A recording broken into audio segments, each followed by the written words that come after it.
Okay, so the last part that we're going to look at is about how to clone an organism. So we're going to talk about plants first. So cloning plants, single-cell cultures, and the totipotency of plants.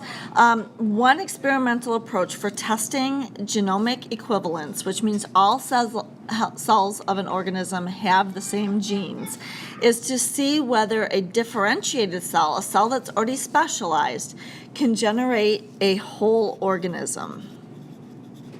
And this is not possible in humans. It is possible in plants. So a totipotent cell is one that can generate a complete new organism. Cloning is using one or more somatic cell from a multicellular organism to make a genetically identical individual. All right, so totipotent, a cell that can generate a complete new organism. So let's look at this picture with this carrot. So this is a carrot. And what they did is they sliced it and took some slices. So you have, here's the cross section of the carrot root, which is the carrot that we eat. All right, so we take it and they chopped it up into small little fragments. All right, so small little fragments.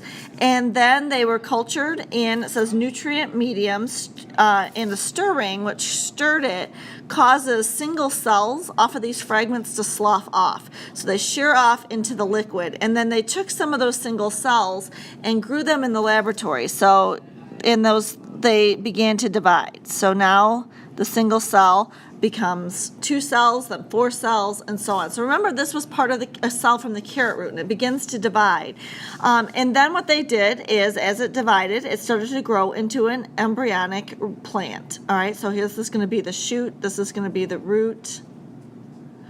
All right, and so it starts to divide and differentiate, and then it says there it's cultured on agar. So here we have that, and it's growing near the roots. All right, that you can't see really on this page here. And then your plant, it starts to grow, and then they transferred it to the soil. So this would be the soil, and it began to grow into a completely new plant. So therefore, let's look at what it says here. A single somatic, that's a somatic cell, is the cells from the carrot, was able to develop into a whole new mature carrot plant. So this carrot plant, because it was derived from the cell, every cell from one cell from this plant, every cell in here is genetically identical to that first cell because they replicate the DNA every time it divides, which means that this carrot plant is identical to the original carrot plant. So the duplicate or clone of the parent plant. All right, and so that is one thing about plants and how we get clones of plants.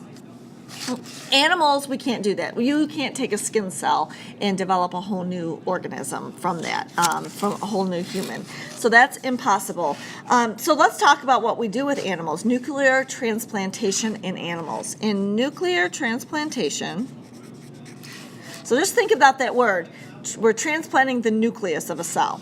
The nucleus of an unfertilized egg cell or zygote is replaced with the nucleus of a differentiated cell. All right, so you're swapping nuclei, I should say, and so that's the transplantation part. So they've done experiments with frog embryos and have shown that a transplanted nucleus can often support normal development of the egg. So let's look at this picture here.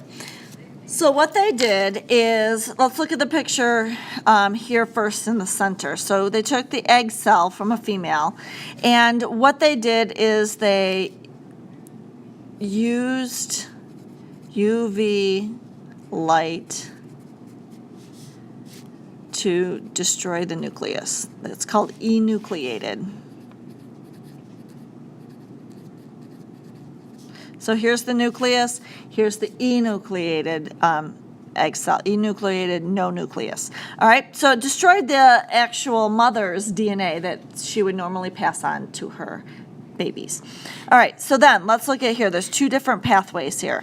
All right, the difference between these 2 is where we're going to get the nucleus from to transplant. So we're going to transplant a nucleus from a somatic cell into this. Somatic cells are diploid, so when you put a somatic cell into an egg cell, that egg cell doesn't have to be fertilized. Think about humans. An egg cell normally has 23 chromosomes in the nucleus. If we destroy mom's nucleus with 23 chromosomes, and we take, let's say, a skin cell from a person, which has 46 chromosomes, 2 of every kind, and we extract that nucleus and transplant that nucleus into this egg cell. So now the egg cell has a nucleus with 46 chromosomes.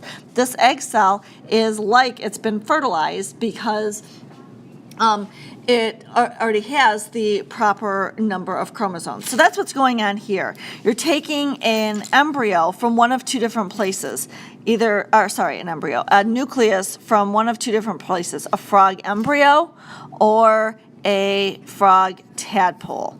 Now the embryo, these guys are less differentiated in the embryonic stage. When it forms a tadpole, some of those cells are fully differentiated, so they become what they're supposed to become. They're specialized now, which means that certain genes were turned on in these cells, and these cells over here haven't yet had that happen. So they did the experiment where they took the nucleus from the less differentiated cell and put it into the egg cell.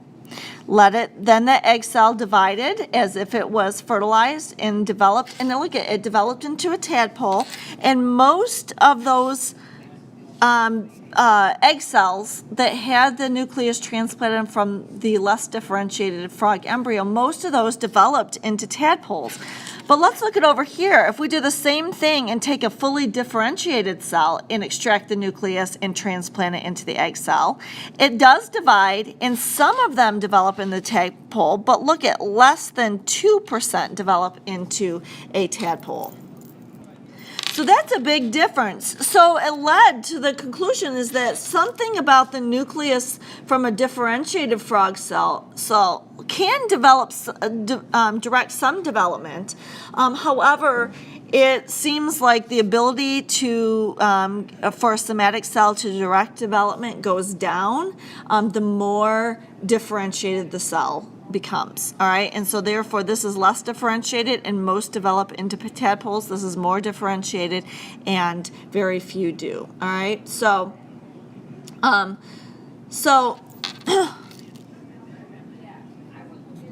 the nuclear, let's write here, nuclear transplantation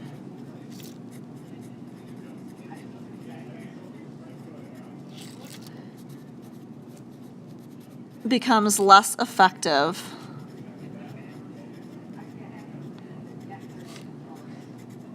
the more differentiated the donor cell is.